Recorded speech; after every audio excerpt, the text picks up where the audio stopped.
Hello everyone and welcome back. In today's video, we're rewinding back to February of this year when my wife, my mother-in-law, my dog Carl, and I took a trip over to Whidbey Island in Washington. For this trip, I only brought along one camera and a few rolls of film. The camera of choice was the Nikon F3, a 35mm SLR that I've had for quite a few years at this point, paired with the 28mm f2.8 AIS lens. A simple but very capable combo and relatively easy to carry around. To be honest, since getting my Mamiya 645 last year, I haven't really had a huge desire to shoot 35mm very much. The larger negative and level of detail from medium format is something that I've just grown to prefer. With that said, I didn't want to take this trip too seriously as it was more of just a family vacation, so 35mm made more sense.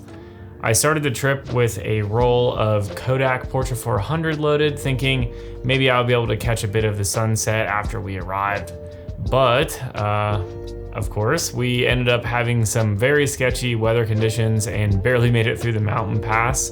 It was extremely stressful. It actually got closed later that night from the amount of snow that it got, but we made it through just in time and safely, which is really all that counts. With a travel day behind us, we woke up ready to start exploring the island and were welcomed with some nice golden morning light in our Airbnb.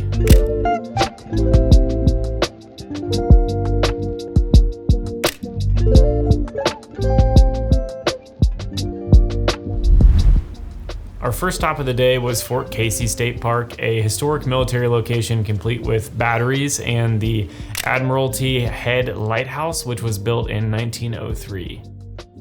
As we were roaming around the area, a herd of deer made their way out onto this open grass in front of the restroom building. As soon as we saw them, we tried to casually block Carl's view of them so he didn't start going absolutely insane. He is a hound dog after all.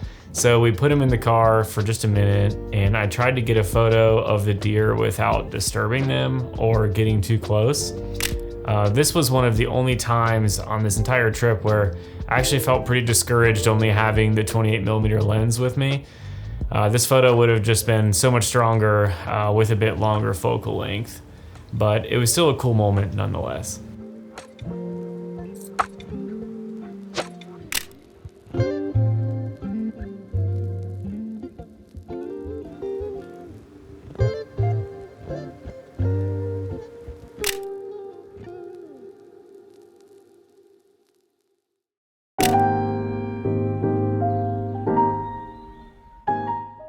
The next stop for the day was a small town on the water called Coopville. Jillian and her mom spent some time going into some of the local shops while I walked around the streets looking for interesting photo opportunities.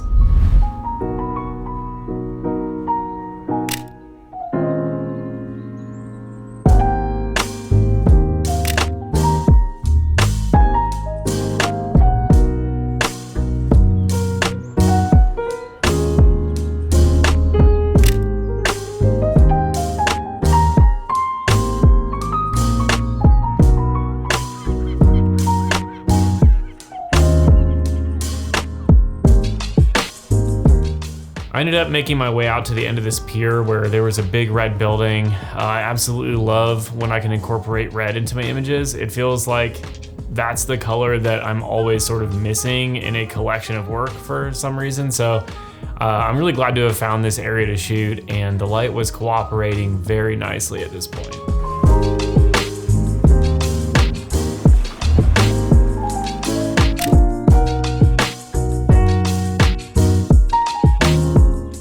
While I was out on the pier, this seagull landed right next to me on the railing, and I was able to get a video of him.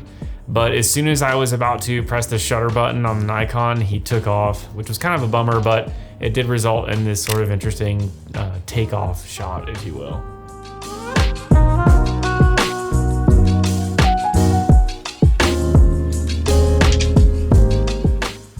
This image turned out to be one of my favorites from the entire trip. The colors on Portra 400 are just such a great match for this scene, and the soft light was just beautiful.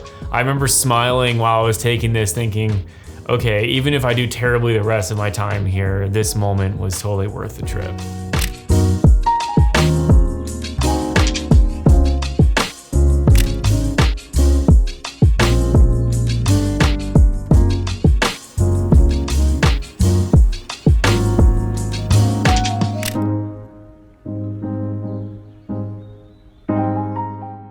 here we had plans to catch a ferry over to Port Townsend for the afternoon. This was Carl's first time on a ferry. We weren't sure how he'd handle it because he does get motion sickness pretty bad, unfortunately. We opted to stay on the top deck, hoping that the fresh air would help him out, and I'm happy to report that he actually did pretty well. My God, this dog. You can't even be mad at him, he's so sweet. Okay, you're a good boy. Also, I'm gonna toss a few of Jillian's film photos from the day in here when I can. For those of you that are interested, she was shooting using her Canon Rebel, which is a 35mm film camera, with a 40mm pancake lens attached with Portra 400.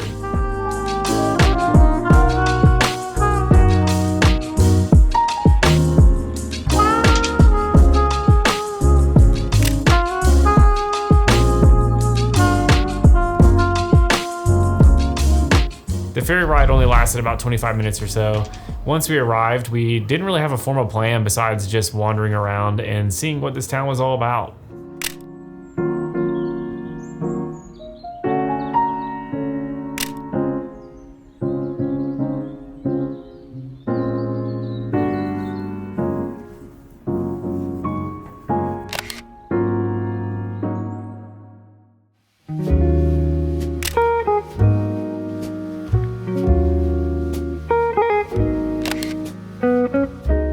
We spent a few hours walking the streets, had some coffee, grabbed a slice of pizza, and even walked up the hill to this park area where you could see down over town.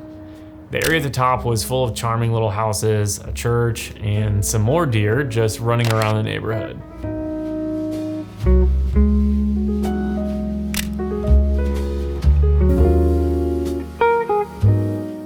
Later that night, we wanted to get out for sunset back on Whidbey, but the weather was not looking great for it.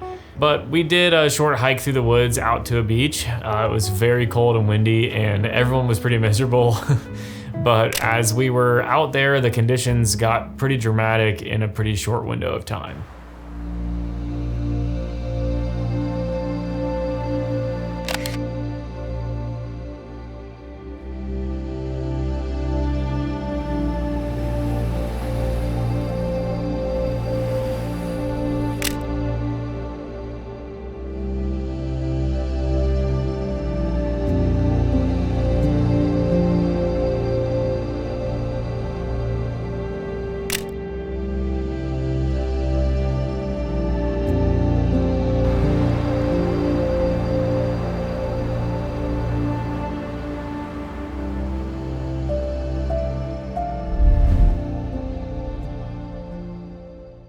Our next night on Whidbey was absolutely insane.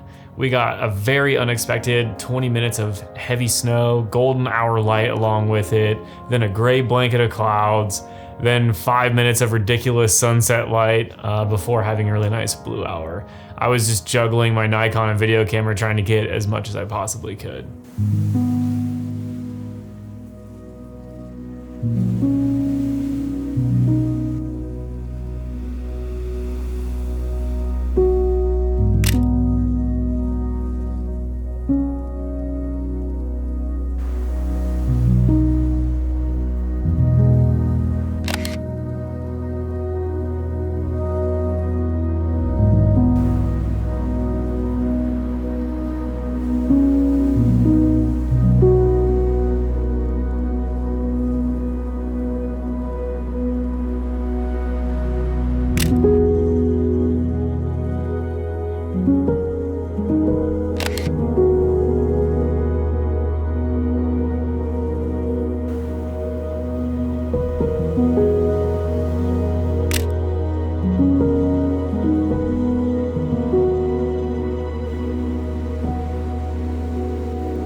I finished my roll of Portra 400 that night on the beach, so the next morning when I woke up to another fresh snowfall, I decided to load up a roll of Cinestill 800T. So get this, 30 minutes later, the sun comes out. Thankfully, I'm fairly used to handling 800T in the daytime because I kind of enjoy the look of it on occasion. I do rate the film at 400 when I shoot it during the day, but since I develop and scan everything at home myself, I just adjust the color temperature of the scans on the way in. So what you end up with is a daylight film with different colors than the usual offerings would have, and the infamous red halation effect. I wouldn't have done it on purpose for this type of scenery necessarily, but I think it worked out okay.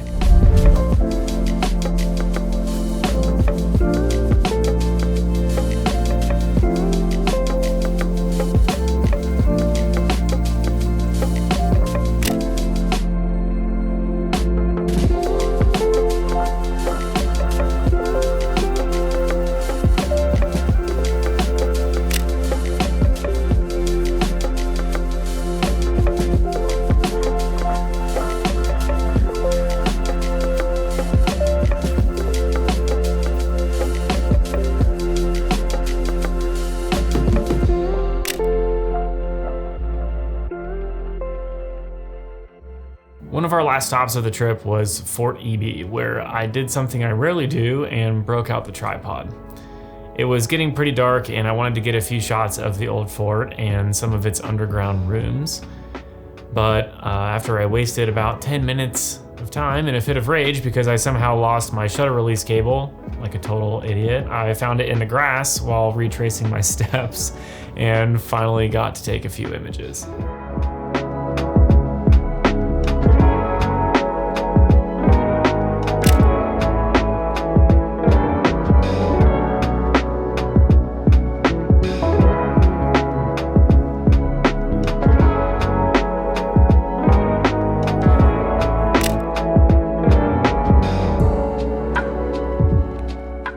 And of course, I have to end this video with a big thank you to the lens hood on the Nikon, which totally saved its life as the dog's leash wrapped around the tripod and smashed the camera into the concrete wall.